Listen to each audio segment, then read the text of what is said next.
स्वागत आहे तुमचं एकदा नवीन व्हिडिओमध्ये। सो आज आहे शनिवार आणि आत्ता वाजले आहे सकाळचे 9। मस्तपैकी अंघोळ झाली आहे आणि संडे स्पेशल आमच्याकडे आय थिंक रिच्युअल झालंय सॅटर्डे संध्यासाठी। सॅटर्डे असला की मस्तपैकी सकाळी साऊथ इंडियन नाश्ता, तर नाश्ता सुद्धा झालाय। आज नाश्त्यामध्ये होतं डोसा, मस्तपैकी डोसा खाल्लाय। आता आज मला कुठेतरी बाहेर पण जायचंय कारण आज सॅटर्डे किंवा संडेच बोलते, आज आहे सॅटर्डे। सॅटर्डे निमित्त बाकी ते का जायचे हे तुम्हाला तर मी नंतरच सांगेन, बट आत्ता मी माझे सकाळचं घरातलं थोडंसं काम करून घेते। आणि सॅटर्डे स्पेशल इथे आमचे डोसे मस्तपैकी, हा नाश्ता हे सगळं झालंय। आता मला घरातले थोडेसे काम आहे, मी ते आवरून घेते आणि तुम्हाला लवकरच सांगते की आज कुठे जायचंय। 2-3 ब्लॉगपासून मी एक दिवस आड ब्लॉग पोस्ट करते, म्हणजे एका वीकमध्ये 3 ब्लॉग पोस्ट करते। वन डे आफ्टर माझं चॅनल चेक करा, मी एक दिवस आड ब्लॉग टाकते, म्हणजे वीकला 3 व्हिडिओ। विथ फुकटची मजदुरी जे करायला जे रोजच करावं लागतं। तर ना हे बघा, आमच्या घरामध्ये असे भरपूर झाडे आहे। आता हे झाड आम्ही आता 2-3 महिन्यापूर्वी लावलं आहे। छोटं होतं तर आता वाढत वाढत वाढत ते कसं होतं हे मी तुम्हाला लवकरच दाखवते।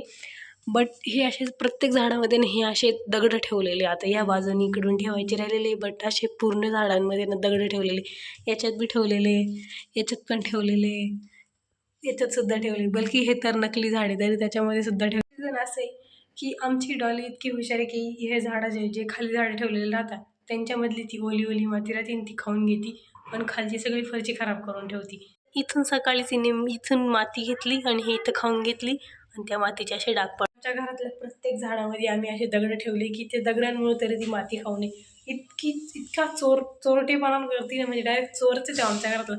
तिच्यावर सारखं लक्ष ठेवावं लागतं, जेव्हा ती या जिन्यामधून जाती गपचूप एक मातीचा ढेकूळ उचलणार, तोंडात टाकणार, घेऊन जाणार, लांब जाऊन खाऊन घेणार। इतकी आगाऊ आहे।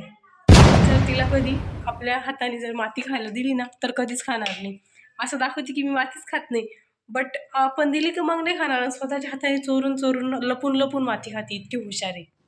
सकाळपासून मी खूप चपटीत दिसते, म्हणजे मी कालच हेअर वॉश केलाय, बट मला ना काय माझे केस बांधून ठेवायची सवय लागली, मी कधीच त्यांना मोकळं सोडत नाही। तर आता बाहेर जायचं एकदम मस्तपैकी रेडी होते, तर चला मग आपण आता रेडी होऊया। बाय द वे मला दुपारी 12 वाजता जायचं, बट थोडंसं ते पुढे पोस्टपोन झालं, तर आता मी रेडी होते। मग मी तुम्हाला सांगते की कुठे जायचं आणि माझं काय काम आहे।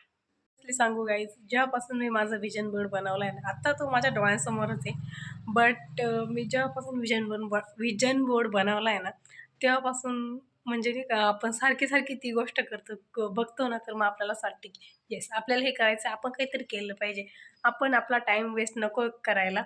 तर म्हणजे थोडं जर मी त्याच्या दृष्टीने चालली आहे, म्हणजे माहीत नाही कोणाचं अजून वर्क करतं की नाही हे तर नाही सांगू शकत, बट ज्या गोष्टी मी त्याच्यामध्ये चिटकवल्या आहे किंवा लावल्या आहे ना त्यांच्या दिशेने माझा चालण्याचा प्रयत्न चालला। नाही तर मी आधी अरे चल ठीक आहे करू, अरे करता येईल, होईल, ह्या ह्याच्यातली माझा माइंडसेट होता। बट जेव्हापासून विजन बोर्ड लावला आहे ना त्यापासून मला ते सारखं दिसत राहतं आणि मग मी सारखी अशी डोक्यात आयडिया येत राहते माझ्या काय करायला पाहिजे।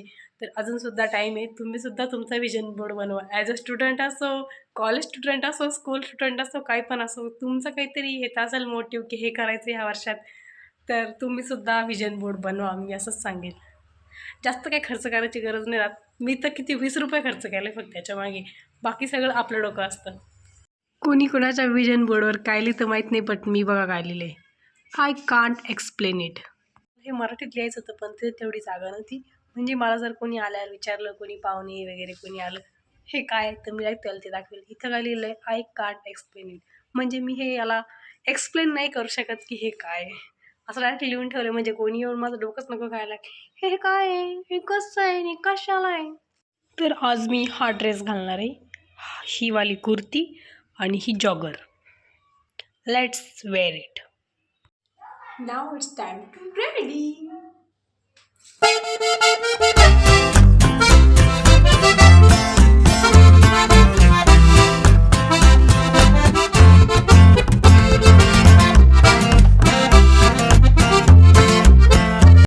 इतरांपेक्षा माझी लिपस्टिक लावायची टेक्निक जरा म्हणजे खूपच जास्त वेगळी आहे, कारण नॉर्मली लिप लायनर्स यूज फक्त लाईनसाठी करते, मी लिप लायनरचीच अर्धेपेक्षा जास्त लिपस्टिक लावून घेते। हे बघा, आणि हे एवढं मध्ये राहिले ना इथे डार्क लावते, हे माझं डोकं आहे। आणि मग त्याने असा लिपस्टिकचा शेड तयार होतो एकदम अतरंगी.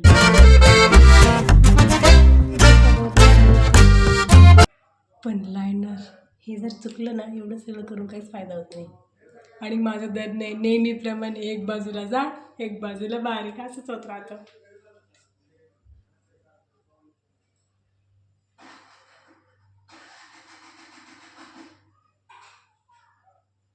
जेव्हापासून माझा मस्कारा संपला आहे ना, मी काय टेक्निक यूज करते माहिती आहे का?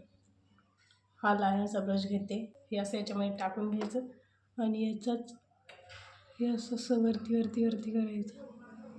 मस्कारासारखं वाटतं, त्याने शार्पनेस येते. See difference. एक बाऊचं लायनर लावला कळलं, ते संपलेलं होतं. आता दुसरं लावायला रेडी. आता असा फेस माझा कसा दिसतोय बघून घ्या. आणि आता टिकली लावलं कसं दिसतं. एकदम छोटीशी टिकली लावली आहे. आता मीच कन्फ्यूज आहे, मी विदाउट टिकली चांगली दिसते की विथ टिकली.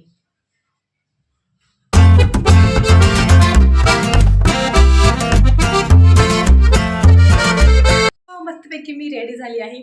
आणि आत्ता मी तुम्हाला सांगते मी कुठे चालली आहे, कारण मला नाही माहीत मी तिथे जाऊन तुम्हाला सांगते की नाही किंवा मी काही व्हिडिओ घेते की नाही. तर मी चालली आज एक कोलॅबरेशनची व्हिडिओ काढायला, एका सलूनची ॲड करायची, त्यासाठी चालली आहे. बाय द वे सस्पेन्स ठेवला तर तुमच्यासाठी की नंतर सांगेल. तर मी सलूनची ॲड करायला जाते इन कोलॅबरेशनमध्ये.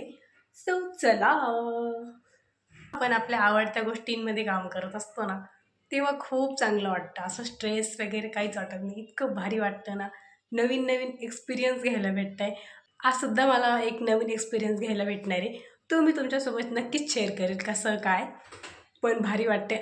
माहीत नाही मला, मी ह्या क्षेत्रात असते ती मला हे कधी अनुभवायला भेटलं असतं, बट भरपूर चांगलं वाटते.